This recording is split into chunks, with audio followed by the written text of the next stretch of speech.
అక్రమ కేసులో అరెస్ట్ అయినటువంటి ఎక్స్ ఎంపీ నందిగం సురేష్ గారు, అట్లాగే విజయవాడ డిప్యూటీ మేయర్ గారి భర్త శ్రీనివాసరెడ్డి గారు ఇద్దరు కూడా ఈరోజు ఇక్కడ జైల్లో ఉన్నారు.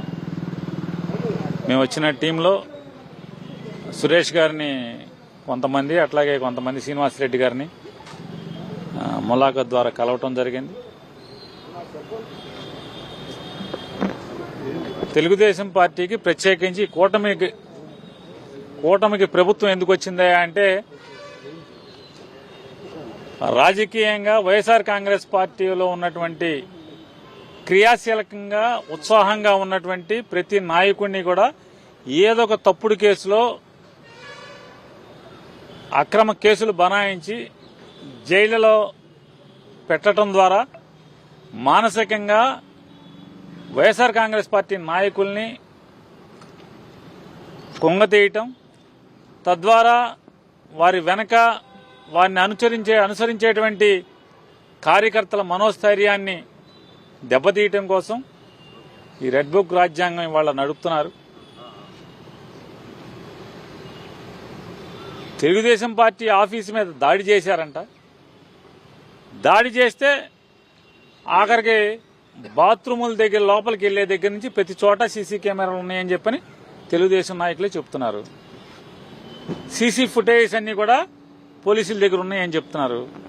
కానీ ఎవరు కూడా ఇవాళ ఈ నందిగం సురేష్ గారు కానీ లేదా శ్రీనివాసరెడ్డి గారు కానీ ఇట్లాంటి ఎవ్వరూ కూడా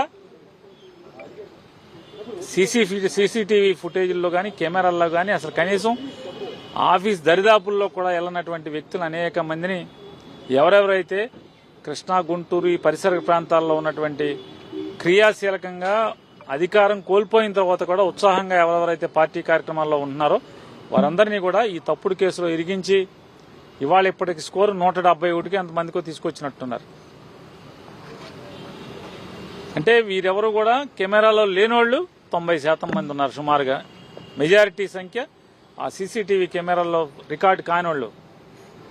వీళ్ళందరినీ కూడా ఏదో ఒక తప్పుడు సాక్ష్యంతో ఎవడో ఒకటితో ఓ తెలుగుదేశం కార్యకర్తతో దొంగ సాక్ష్యాన్ని తీసుకుని వాళ్ళందరినీ కూడా అరెస్టులు చేసి కాంగ్రెస్ పార్టీని, వైఎస్ఆర్ కాంగ్రెస్ పార్టీని ఈ రకంగా కొంగదీయాలని చూడటం వీళ్ళ అపోహలు మాత్రమే తప్పితే, వీళ్ళ ఆశ అడియాశలు అవతం తప్పితే గుంటూరు, కృష్ణా కాదు, నువ్వు ఏ జిల్లాలో రాష్ట్ర వ్యాప్తంగా ఉన్నటువంటి జైళ్లన్నీ నింపినా, వైఎస్ఆర్ కాంగ్రెస్ పార్టీలో సభ్యత్వం ఉన్న వాళ్ళందరినీ కూడా తెచ్చి లోపలేసినా కూడా జగన్ నాయకత్వంలో వైఎస్ఆర్ కాంగ్రెస్ పార్టీ రెట్టించిన ఉత్సాహంతో పనిచేస్తారా తప్పితే, బెయిలొచ్చాక ఏం చేస్తావు? బెయిలొచ్చాక బయటికే వస్తారు కదా, ఎన్నాళ్ళు ఉంచుకుంటావు? 10 రోజులు, వారం రోజులు, నెల, అంతకుమించి ఏమి ఉంచుతావు? లేదా పాత కేసులు ఏమైనా తవ్వి ఈ బెయిల్ వచ్చిన తర్వాత మళ్లీ తీసుకెళ్లి లోపల పెడతావు. ఎన్నాళ్ళు పెడతావు? 5 ఏళ్లు పెట్టలేవు కదా. ప్రజలు ఇవన్నీ కూడా చూస్తూనే ఉన్నారు. ఖచ్చితంగా మీకిచ్చినటువంటి ప్రజలిచ్చిన అధికారాన్ని ప్రజల కోసం, ప్రజా సంక్షేమం కోసం, మీరిచ్చిన మాటలు నెరవేర్చడం కోసం కాకుండా ఈ రకంగా కక్ష సాధింపు చర్యలు చేయటం, తప్పుడు కేసులతో వైఎస్ఆర్ కాంగ్రెస్ పార్టీని నిర్వీర్యం చేయాలనుకుంటే ఖచ్చితంగా ప్రజలు 5 ఏళ్ల తర్వాత మీ మాడు పోగలగొట్టడం అనేది ఖాయం.